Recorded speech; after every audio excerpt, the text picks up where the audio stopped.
Kanye West, now legally known as Ye, though known as many names, Yeezus, Louis Vuitton Don, Saint Pablo, known as many things, talented and a true artist, a trendsetter, crazy, outspoken, egotistical. Ye's career is something very special. Ye's career is something very special. He has known both love and hate more than any other artist you could name, from his young, tough upbringing in Chicago to the fame and inspiration to the unfortunate downfall of Kanye West. Kanye has been in the music industry for over 20 years, making his music and speaking his mind. And no matter how dark and twisted his fantasy becomes, he will never run away. This is the life of Pablo. The story begins on June 8th, 1977 in Atlanta, Georgia, where Kanye Omari West is born. Though he's born in the ATL, he grows up in Southside Chicago with his mother Donda West after a divorce.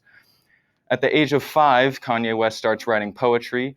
In grade 7, he will start writing beats for other artists, and at the age of 13 is when he will see his first studio. Kanye will attend high school, graduate, and attend 2 different colleges in 1 year and dropping out that same year. Kanye would drop out because he said that real life taught him better and faster than school did.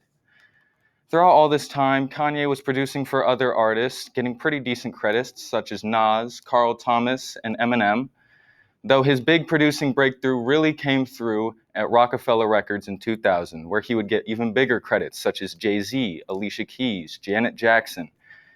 Kanye West didn't become the college dropout to be in the background, though. He wanted center.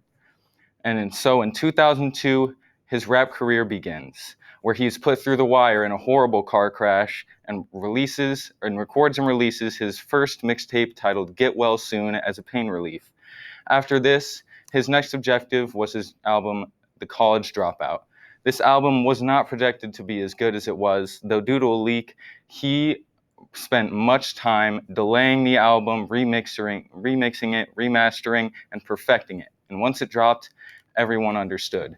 At getting number 2 on the Billboard charts and great ratings from many different outlets.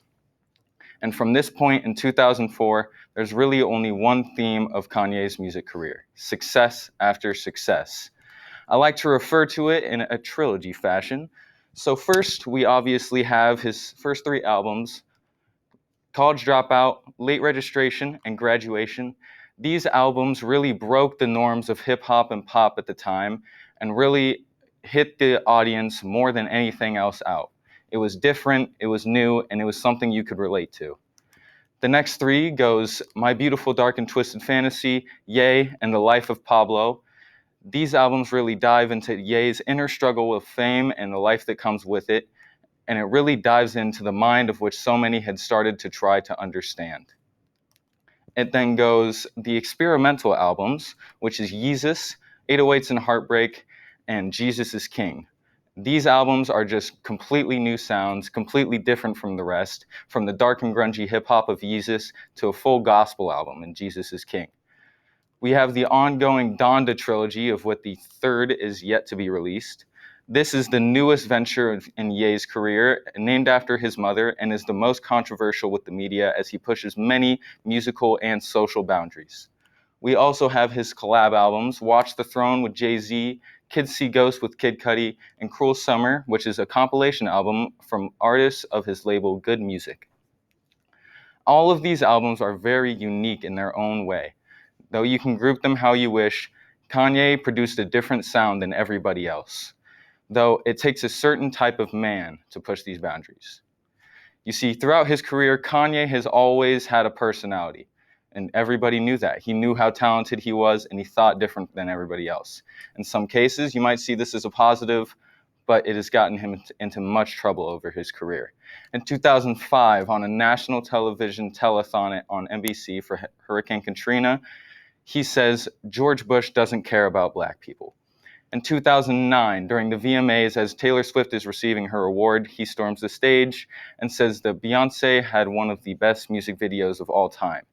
And in this month, he has been on an absolute tear. Only in this month, he has worn a White Lives Matter shirt to a Paris fashion show, talked about George Floyd's death, saying he died from fentanyl, and the officer's knee, and I quote, wasn't even on his neck like that, and tweeted an anti-Semitic tweet which got him banned from Twitter. This Twitter is where you find a lot of Ye controversy. All you have to do is just take a scroll and you'll probably find some things you won't agree with. Ye has lost lots of his hip-hop credibility and lots of his respect from the community. It's really hard to see him go down, but there's just some things that you cannot avoid because your actions always have consequences. And with that being said, even his Donda Academy, which he opened earlier this year in California, it's a private Christian academy where he teaches gospel and goes through school, obviously. It is not receiving investors because of its connection to his name. He is not getting money for the project. It is all self-funded at this point. Ye's just having a tough time because he can't control himself. But throughout all this time, he has never stopped. He will forever put out his music in his mind. He is special, whether it's as a controversial trademark or as an unheard, talented musician. From the south side of Chicago to the blinding lights to the downfall of Ye. This is the show with all of the lights.